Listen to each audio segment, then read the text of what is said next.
In this video, we are going to go over how to write equations of lines in slope-intercept form. The first way, we are going to be provided a graph.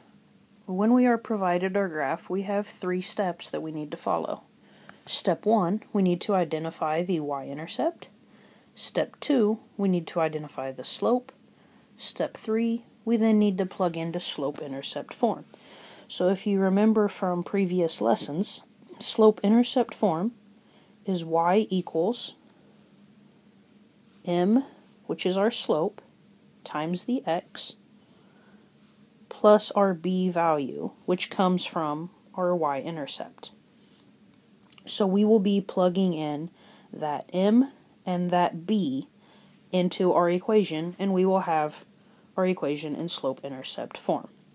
So let's look at a first example.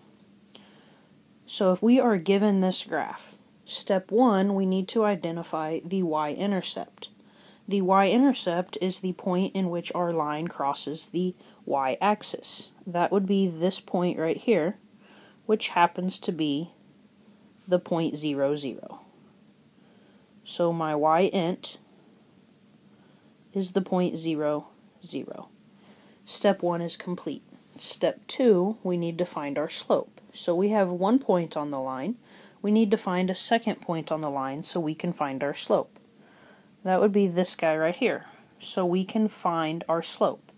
If I started at my y-intercept and I went to get to the next level of the other point, I would need to go up 2. So my rise would be 2.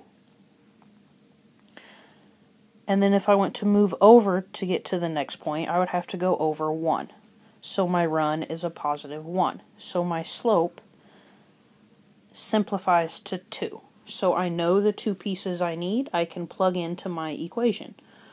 So again, my equation is y equals mx plus b. Well, the b value is that part of the y-intercept, and the m is the simplified slope. So I can simply plug in. So my equation would be y equals my slope, which was 2, times the x, plus my y-intercept, the b value on that, which was 0. Then we can look to simplify. If you add 0 to anything, it doesn't really change your value. So our simplified equation would be y equals 2x. And we have our equation in slope-intercept form of that line given. Let's look at a second example. Looking at this line, again, we repeat the same steps from the first problem. Step 1, find your y-intercept. So my y-intercept is the point in which the line crosses the y-axis. That would be that guy right there, which happens to be 0, -3. We then need to find my slope. Well, to find the slope, I need to identify a second point on the line. The second known point on the line would be this guy up here. So I can then count my rise and my run to get my slope. I would need to go up 1, 2, 3, 4, 5, 6, 7 in the positive direction, so my rise is 7. And then my run, I would need to go over 1, 2, 3 in the negative, so that'd be a -3. So I now know my y-intercept, and I know my slope, so I can write the equation. So our slope-intercept form is y equals m being the slope, times x plus the b value from our y-intercept. We can plug in our known pieces. So our equation of this graph would be y equals the -7/3 x, and then the b value -3. We can't do anything to simplify this like we could the other, so we have our final answer right there. So we took care of 2 lines right there. Let's look at a special case. So if we look at this, this is a special line that we've talked about multiple times. What type of line is this? it's a vertical line. Vertical lines are always x equals a number. So we know the equation of this guy would be x equals, and then we have to find what number is that line going through on the x-axis. Well, that would be that point right there, which would be a 5. So our equation of this vertical line would be x equals 5. Let's look at the other special line. Here we have a horizontal line, and we know from previous lessons that all horizontal lines are y equals the number that they crossed through the y-axis. So this equation would be y equals, and what number on the y-axis did that line cross? That'd be that guy right there, so y equals -2 would be the equation of this line.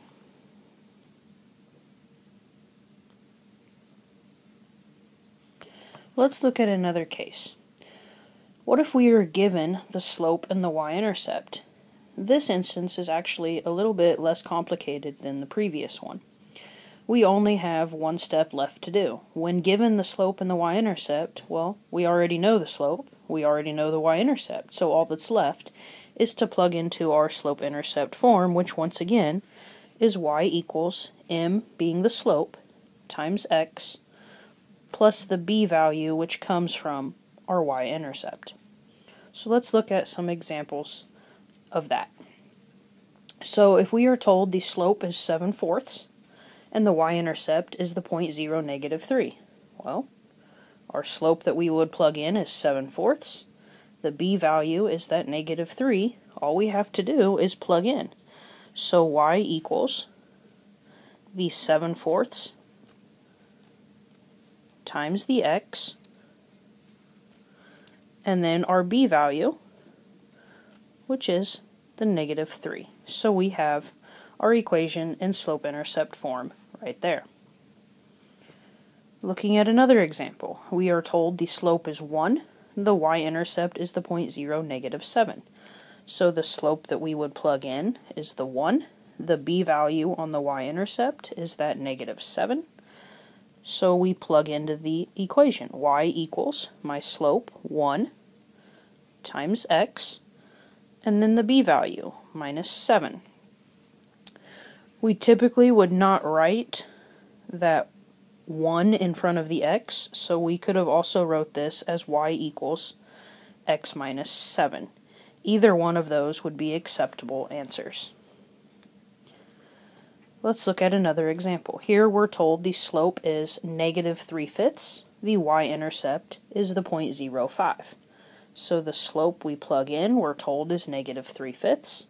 The b value on that y-intercept is a +5.